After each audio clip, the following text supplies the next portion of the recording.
Imagine driving a car that stalls out randomly no matter how hard you hit the gas. That's what it's like creating content with MS. The unpredictability, the sudden stops. It's not the ride that I signed up for, but it is one that I'm finally learning how to steer. Living with multiple sclerosis means that every day I wake up, I have to sit there and gauge, how do I feel and what can I get done today, if anything? And of course, it's not black and white. It's not like I feel great today versus I feel like I'm going to die today. It's on a spectrum. Now, for someone like me, when someone threw me in this crappy car, I was already super motivated, super driven, goal oriented, and luckily I kept that same frame of mind throughout this journey.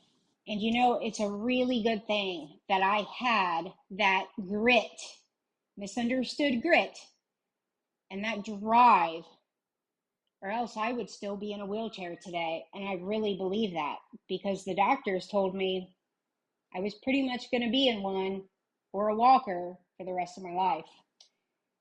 I remember when I was younger and I would get sick, I hated being inside. Barbara, lay down and rest. You got to drink your fluids, take your medicine, wait till you feel better. Don't overdo it. Don't overdo it too early. I always overdid it too early. Even when I was at home, when I was a kid, when I was away for college, and now that I have MS. When I've been down for several days, recovering or, stress is a huge, huge instigator of symptoms and relapses and stuff like that. And as soon as I come out of some of my bad days, I'm just, I'm waiting. Throughout my illness, I haven't been asking for a lot. I haven't been trying to take these elaborate vacations. I haven't been trying to go and do all these crazy things. My passion is fishing. That's what I want to go and do. There's a lot of things about fishing that are really hard for me to do and are increasingly getting harder. And as my car, I'm the car right here, stalls out more and more, can't get a new one. I have had to continually adjust my routes. And when it quits, I gotta go get it. I gotta go get a tow. I can't take any chances on anything really seriously happening and putting me in the hospital because I started my journey in a wheelchair. I know I'm going to get back there, and I'm not trying to put those closer.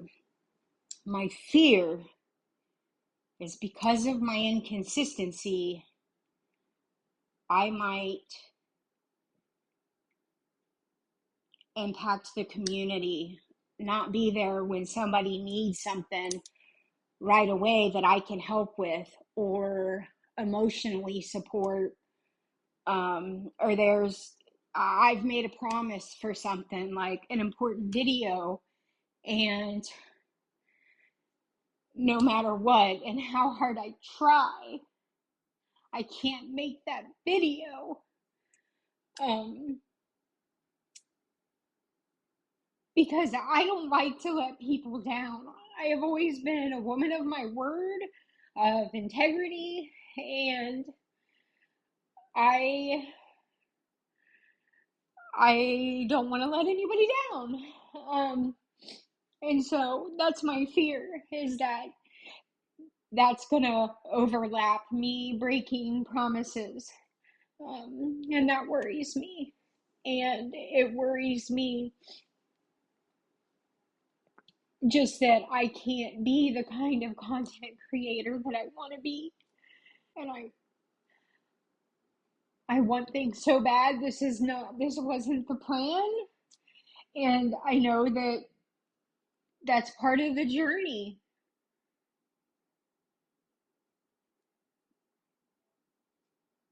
But it's still really hard.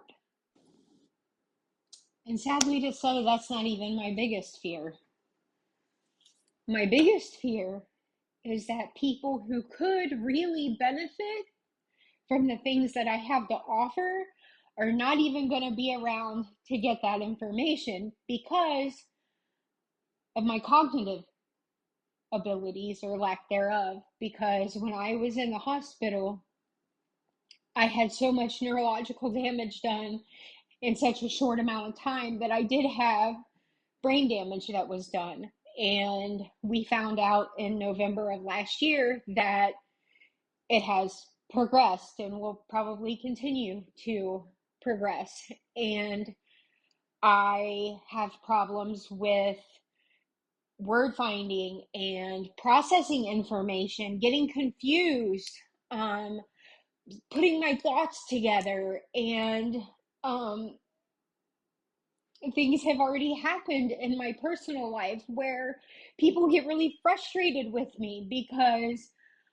I'm I have a hard time with these things and they get very impatient, and I am a really easy person to scroll past.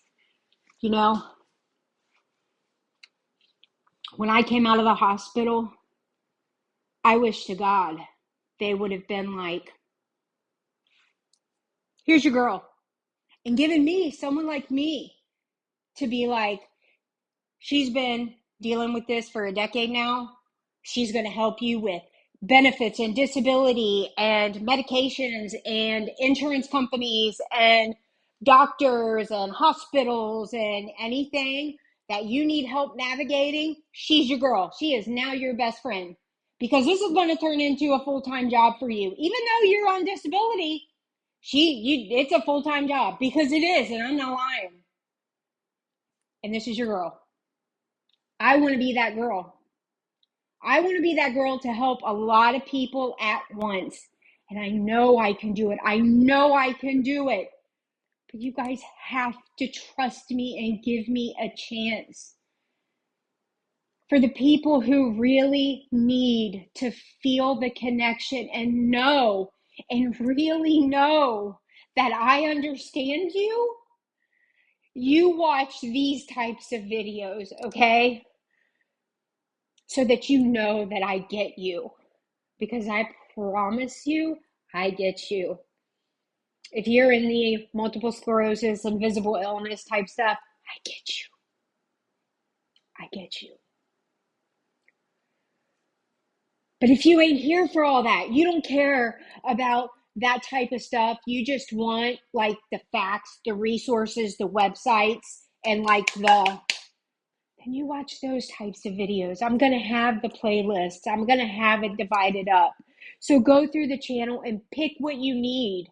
Just take what you need so you don't have to worry about going through the emotional stuff with me, with the other people. Pick out what you need. Don't just dismiss the whole channel. Because I want a community. So at the top, at the end, when I feel like I have made it, when I am at the top of my creator journey, what I really want is I want the doctors and the nurses. I want to be somewhere where they're like, wait a minute. So you're telling me that all MS patients feel like this? Like the large majority and a lot of chronic illness patients? Well, we're definitely doing something wrong. Something's going on. What are we doing? What are we doing wrong to make you guys feel so bad every time you leave our office? What are we doing? How can we help? How can we help you? Not the, hey, how you doing? How are your meds? What medication do you want to be on? Do you want to change your medication? Which one do you want to try? Okay, goodbye. Stop the gaslighting. When they identify that they are part of the problem, a big part of the problem, we'll have won. And we will have won in such a big way. And until then, we're going to keep going. Because it's not supposed to be this way. And those of you with MS, you know what I'm talking about.